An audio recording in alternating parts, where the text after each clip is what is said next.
அனைவருக்கும் இனிய காலை வணக்கம். எல்லோரும் எப்படி இருக்கீங்க? நல்லா இருக்கீங்களா? இன்றைக்கி வந்து இந்த செம்பருத்தி பூவை பற்றி தான் சொல்ல போகிறேன். என்னென்னா வீடியோ வந்து ஸ்கிப் பண்ணாமல் கடைசி வரைக்கும் பாருங்கள். அப்போ தான் உங்களுக்கு வந்து நான் என்ன சொல்லுதேங்கிறது புரியும். சரியா? சிலவங்க வந்து ஸ்கிப் பண்ணிடுறாங்க. அது வந்து ஸ்கிப் பண்ணும்போது உங்களுக்கு வந்து சொல்கிறது வந்து புரியாது. அதாவது கடைசி வரைக்கும் வீடியோவை பாருங்கள். இந்த செம்பருத்தி பூ வந்து ரொம்ப மருத்துவ குணம் வாய்ந்தது.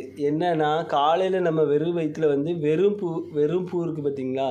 நம்ம பல் தேய்ச்சிட்டு வெறும் பூவில் உள்ள அந்த மேலே உள்ள மகரந்தத்தை எடுத்துகிட்டு சைடில் உள்ள இந்த இலையில எடுத்து ஒரு 2-3 பூ வந்து சாப்பிடுங்க.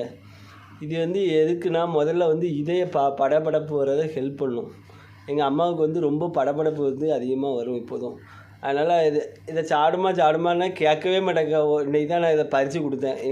எவ்வளோ பூ நிற்கிது தெரியுமா? எங்கள் வீட்டில் எங்கள் வாடகைக்கு இருக்க வீட்டில் பூ நிறைய நிற்கிது. டெய்லி 2 பூ எடுத்து சாடுமான்னு சொல்லுது. அவள் மறந்துடுதுங்கவோ. என்னம்மா? டெய்லி சாப்பிட சொல்லுதேன், கேட்கவே மாட்டேங்க. இப்போ நான் வந்து 2 பறித்து கொடுத்துருக்கேன். ஒரு பசசத்து கிடைக்குதுங்க. ஆமாம், பசசத்து இருக்கும்.